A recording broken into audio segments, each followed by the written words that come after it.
মধ্যপ্রাচ্যে নতুন করে যুদ্ধের আশঙ্কা ঘনীভূত হচ্ছে। আমেরিকা ও ইসরায়েলের যৌথ হামলার পর ইরানকে কেন্দ্র করে যে সামরিক উত্তেজনা তৈরি হয়েছে তা দ্রুত আঞ্চলিক সংঘাতে রূপ নেওয়ার সম্ভাবনা দেখা দিয়েছে।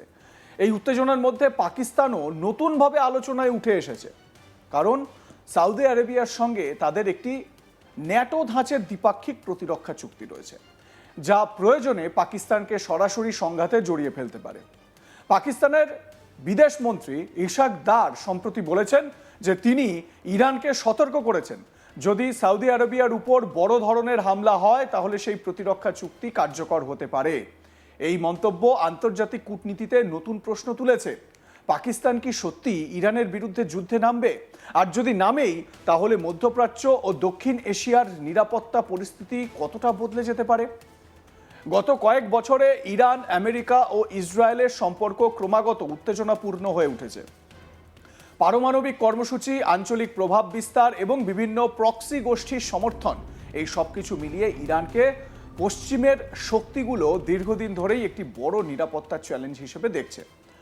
সাম্প্রতিক সংকট শুরু হয় আমেরিকা ও ইসরায়েলের যৌথ হামলার মাধ্যমে। এই হামলায় ইরানের গুরুত্বপূর্ণ সামরিক স্থাপনা এবং নেতৃত্বকে লক্ষ্যবস্তু করা হয়।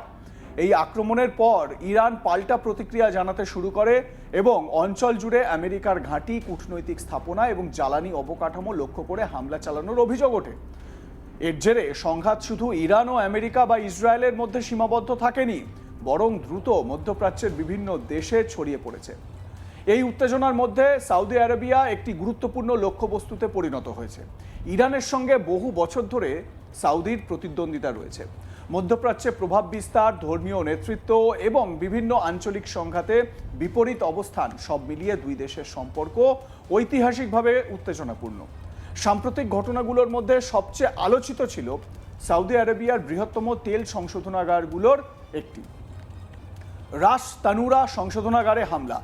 এই হামলার জেরে সংশোধনাগারে কার্যক্রম সাময়িকভাবে বন্ধ হয়ে যায়।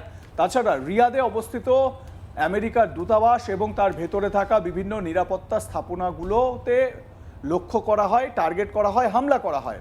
জানা যাচ্ছে রিয়াদে এখানে একটি সিআইএর দপ্তরও ছিল। রিয়াদে আমেরিকা দূতাবাস প্রাঙ্গণে থাকা গোয়েন্দা স্থাপনায় ইরানি ড্রোন হামলার ঘটনাও ব্যাপক আলোচনার জন্ম দিয়েছে। যদিও এই হামলার ক্ষয়ক্ষতি সম্পর্কে বিস্তারিত তথ্য প্রকাশ করা হয়নি, তবে এটি আঞ্চলিক নিরাপত্তা পরিস্থিতিকে আরও জটিল করে তুলেছে। এই পরিস্থিতিতে আলোচনায় এসেছে পাকিস্তান ও সৌদি আরবিয়ার মধ্যে স্বাক্ষরিত একটি প্রতিরক্ষা চুক্তি। গত বছরের সেপ্টেম্বরে স্বাক্ষরিত এই চুক্তিকে অনেক বিশ্লেষক ন্যাটো ধাঁচের বলে উল্লেখ করেছিলেন। চুক্তিটির মূল ধারণা হলো, যদি একটি দেশের উপর আক্রমণ হয় তাহলে সেটিকে উভয় দেশের বিরুদ্ধে আক্রমণ হিসেবে বিবেচনা করা হবে। অর্থাৎ সৌদি আরবিয়ার উপর বড় ধরনের সামরিক আগ্রাসন হলে পাকিস্তানকে সহায়তায় এগিয়ে আসতে হতে পারে। এই ধরনের নিরাপত্তা সহযোগিতা ইসলামী দেশগুলোর মধ্যে খুবই বিরল।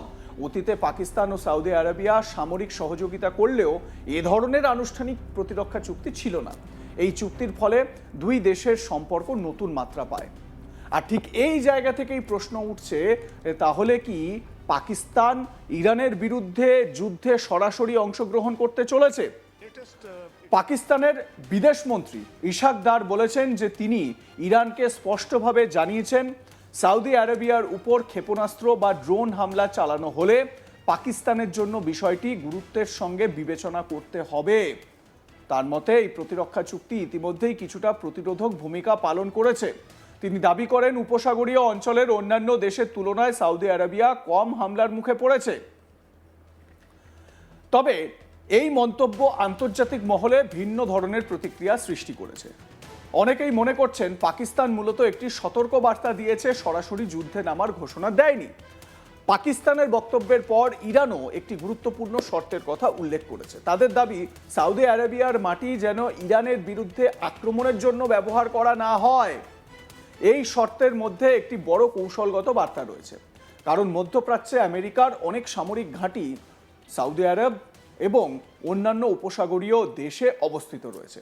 যদি এই ঘাঁটিগুলো থেকে ইরানের বিরুদ্ধে আক্রমণ চালানো হয় তাহলে ইরান সেই দেশগুলোকেও সংঘাতের অংশ হিসেবে বিবেচনা করতে পারে। সৌদি আরব ইতিমধ্যেই ঘোষণা করেছে যে তারা নিজেদের প্রতিরক্ষা নিশ্চিত করার পূর্ণ অধিকার সংরক্ষণ করে।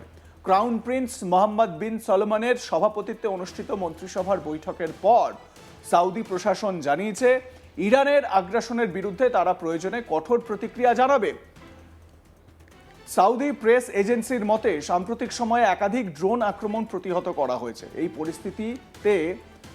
পরিস্থিতি দেখেই সৌদি নেতৃত্ব প্রতিরক্ষা ব্যবস্থা জোরদার করার সিদ্ধান্ত নিয়েছে।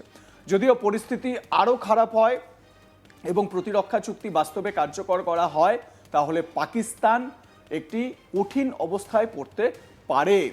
এর প্রধান কারণগুলো এবার আপনাদের বলি। অভ্যন্তরীণ ধর্মীয় বিভাজন। পাকিস্তানে প্রায় 4 কোটি শিয়া মুসলমান বাস করেন। তাদের অনেকেই ইরানের সঙ্গে ধর্মীয় ও রাজনৈতিক সহানুভূতি প্রকাশ করে থাকেন। ইরানের সর্বোচ্চ নেতা আয়াতুল্লাহ আলী খামেনির মৃত্যুর খবর প্রকাশিত হওয়ার পর পাকিস্তানের বিভিন্ন শহরে বিক্ষোভ দেখা গেছে। সেই বিক্ষোভে সহিংসতার ঘটনাও ঘটেছে এবং বহু মানুষ নিহত হয়েছেন। যদি পাকিস্তান সরাসরি ইরানের বিরুদ্ধে যুদ্ধে জড়িয়ে পড়ে তাহলে দেশের ভেতরে বড় ধরনের অস্থিরতা তৈরি হতে পারে। সীমান্ত উত্তেজনা। পাকিস্তানের পশ্চিম সীমান্তে ইরানের সঙ্গে দীর্ঘ সীমান্ত রয়েছে। দুই দেশের মধ্যে আগে থেকেই মাঝে মাঝে উত্তেজনা দেখা যায়। যদি দুই দেশের মধ্যে সরাসরি সামরিক সংঘর্ষ শুরু হয় তাহলে সেই সীমান্ত অঞ্চল বড় যুদ্ধক্ষেত্রে পরিণত হতে পারে। 3 নম্বর, আফগানিস্তান সমস্যা। আরেকটি বড় চ্যালেঞ্জ হলো এই আফগানিস্তান। পাকিস্তানের সঙ্গে তালেবান সরকারের সম্পর্ক সাম্প্রতিক সময়ে একেবারে তলানিতে ঠেকেছে। যুদ্ধ পরিস্থিতি দুই দেশের সীমান্তে সংঘর্ষ এবং নিরাপত্তা সমস্যার কারণে পাকিস্তান ইতিমধ্যেই চাপের মধ্যে রয়েছে। এই পরিস্থিতিতে নতুন একটি যুদ্ধে পাকিস্তানের জন্য যাওয়া বড় ঝুঁকির একটি বিষয় হবে। 4 নম্বর হচ্ছে ডুয়েল ফ্রন্টে যুদ্ধের ঝুঁকি। কি সেটা? সামরিক বিশ্লেষকদের মতে পাকিস্তান বর্তমানে 2 ফ্রন্টে যুদ্ধের জন্য প্রস্তুত নয়। একদিকে ইরানের সঙ্গে সম্ভাব্য সংঘাত, অন্যদিকে আফগান সীমান্তের উত্তেজনা। এই 2 পরিস্থিতি একসঙ্গে সামলানো পাকিস্তানের জন্য অত্যন্ত কঠিন হতে পারে। আমি যদি আরো একটু গভীরে বিশ্লেষণ করি তাহলে বলা যেতে পারে এটা 3টে ফ্রন্টে যুদ্ধে সামিল হবে। কি করে? একটা হচ্ছে আফগানিস্তানের সঙ্গে যুদ্ধ, ইরানের সঙ্গে যুদ্ধ আমেরিকাকে সাপোর্ট করে বা সৌদিকে সাপোর্ট করে। তৃতীয় হচ্ছে অভ্যন্তরীণ যুদ্ধ, সিভিল ওয়ার। পাকিস্তানের ভেতরে বালোচরা যেভাবে পাকিস্তান থেকে আলাদা হতে চাইছে, যেভাবে তারা আন্দোলন করছে, এই ট্রিপল ফ্রন্টে যুদ্ধ করার মতন ক্ষমতা পাকিস্তানের নেই। এই সংকট শুধু একটি আঞ্চলিক যুদ্ধের আশঙ্কাই তৈরি করছে না, বরং মধ্যপ্রাচ্যের ভূ রাজনীতিতেও বড় পরিবর্তনের সম্ভাবনা তৈরি করছে। লাইক, কমেন্ট, শেয়ার করে আপনাদের মতামত জানান। দেখতে থাকুন আজ তাক বাংলা। সাবস্ক্রাইব করুন আমাদের ইউটিউব চ্যানেলটি, বেল আইকন প্রেস করুন নোটিফিকেশন পেতে।